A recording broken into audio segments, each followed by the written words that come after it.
What's going on, guys? It's Jordan. Happy Wednesday and welcome back for a brand new episode of Reality News, our place to talk about our favorite realities, virtual, augmented, and mixed reality.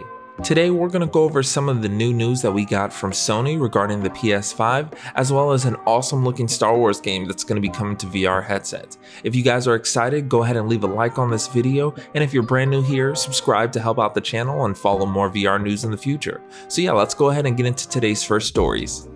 Last week, we finally got to check out the PS5 Reveal event on Thursday, and it was a big deal for me because it was the first time that I've actually done an event live stream here on the channel. So if you came out to that, thank you so much. It means a lot to me.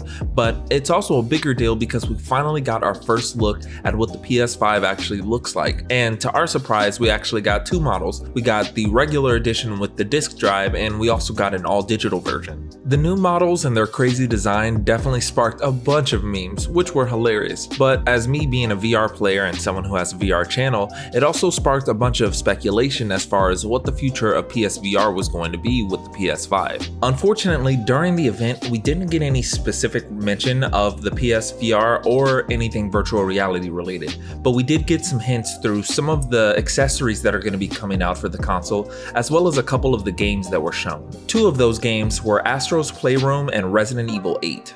Now, Astro's Playroom is a follow-up to the 2018 game Astrobot Rescue Mission.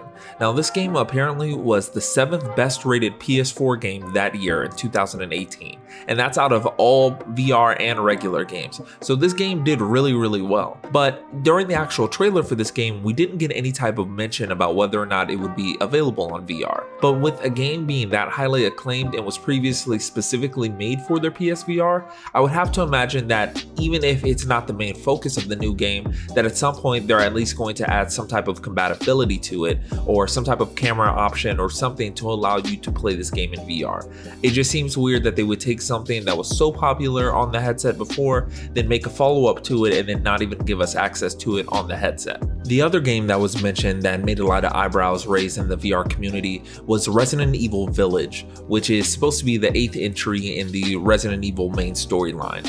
And this game is following up Resident Evil 7 Biohazard, which was the first Resident Evil game to actually have VR compatibility specifically on the PSVR. Now, this next game, Resident Evil Village, also takes on that first-person viewpoint that the last game did. And we also know, we've heard from the actual employees at Capcom that the last game had 1.25 million players in VR, which isn't a small number. And especially in VR, you know, that's talking like Half-Life Alyx numbers, and that's just in the PSVR alone. So again, I don't doubt that they would at least at some point add some type of availability to Resident Evil Village to be able to play it in VR, even if it's not built for the ground up. I mean, the last game wasn't built for the ground up for virtual reality, and it was still a smash hit and a must play for a lot of people who play PSVR. Now, besides the games that they showed, at the end when we got to finally see the actual console reveal, we also got a look at the PlayStation 5 HD stereo camera, which is a brand new camera accessory that's going to be coming out alongside the PS5. Now, the fact that this new accessory is revealed right at the beginning of the PS5 lifecycle lets me know that they're thinking about VR very early on. I mean, I'm not sure why else they would show off an HD dual sensor camera. You know, the two cameras by themselves are what help build out that algorithm in order to create better tracking for, you know, the headset and the controller.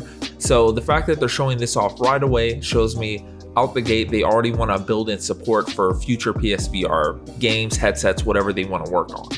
In the Road to VR article that I read when getting ready for this video, they actually made a really good point as far as PlayStation may just want this camera out there so that people who are streaming with PS4 will have, you know, an officially supported camera to use as their streaming camera, but then it just wouldn't make sense that they would make it stereo. I mean, honestly, the only reason that, you know, most of these companies are doing stereo now is to add some type of AR or some new form of tracking into their devices. So I'm thinking that this is a pretty easy bet that this camera is for the future of PSVR. Lastly, even though we didn't get any new information on a PSVR 2 and probably aren't expecting to until after the PlayStation 5 actually launches, we did get reconfirmation that the current PSVR headset will be compatible with the PlayStation 5.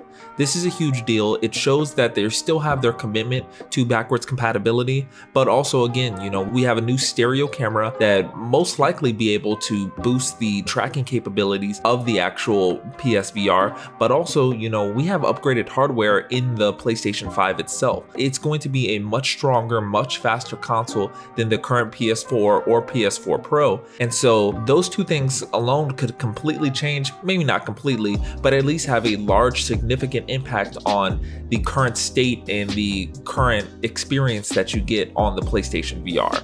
This doesn't by itself boost the internal specs of the PSVR, so things aren't going to be miraculously better, but better tracking, even slightly better visuals, all these things just from switching the console and not even the headset could really make a big difference on how these things are experienced by the players. So I really think that even if we don't get a new headset anytime soon, that we're still going to be able to get a lot of life out of the current PSVR headset once the PlayStation 5 actually hits the market.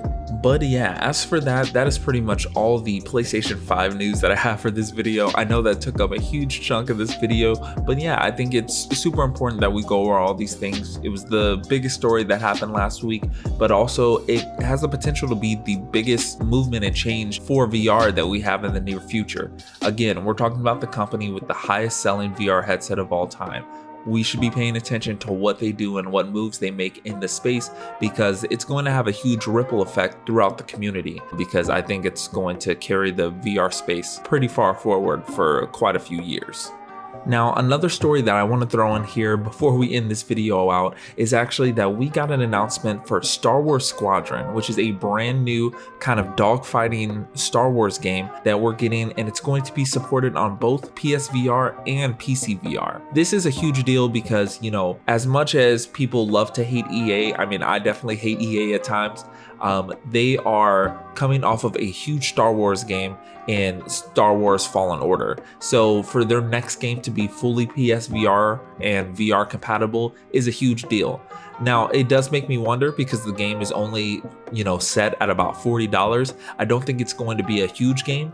But I mean, even if it's just a dogfighting, TIE fighter versus X-Wing type game, I think that could be a really big deal. I mean, right now, one of the biggest games in VR is Elite Dangerous, which is all about, flying around in your spaceship, pretty much mining and exploring the entire galaxy and everything like that.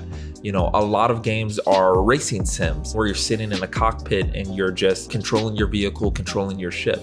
So now if we have that in one of the biggest franchises in the world and it's able to be played in VR from top to bottom, that's a big deal. And I'm also really excited because, I want to fly an X-Wing. I think that would be really cool, especially if there's at some point that we can get in there and fly the Millennium Falcon. It's a wrap. That's $40 easily spent. And yeah, I'm really excited to see what happens with this, especially, if the multiplayer is really good and we can get some form of competitive dogfight. I think it would just be really fun. And I think that it would bring a lot of people who are just interested in Star Wars into VR just to check that out. I mean, maybe if they weren't able to do it with being able to fight Darth Vader and the other VR games that we have, then being able to fly around an X-Wing or a TIE fighter might do it for them. Now, for today's comment of the day, this one's actually going to be coming from Spider Monkey, who says, "I'm buying one off eBay for $350. Let's pray it won't be a scam." And for the context of this, he's talking about buying an Oculus Quest off of eBay. One thing I do want to say, guys, and I actually made this a comment of the day more so as a PSA, is I would be really, really cautious about buying some of these used or secondhand headsets off of sites like eBay and other places, especially for $350 when they're already hard to get their hands on.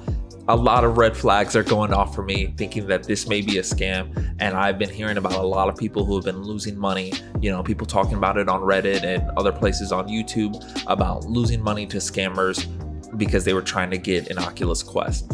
I would say right now, if you guys are just really diligent, if you go to the Oculus website, if you refresh it, once a day, maybe check in the morning, check at night, I've been seeing that they've been coming back into stock a lot faster. And if you order it from them, you'll actually get it a lot faster than you may think.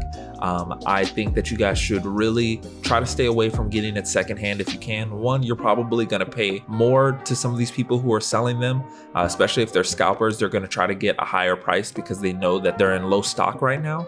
But also, too, this guy said that the one he was buying was $350. That just, especially because they're so hard to get, someone selling it for $350, it may be legitimate, but also there's a big chance it could be a scam.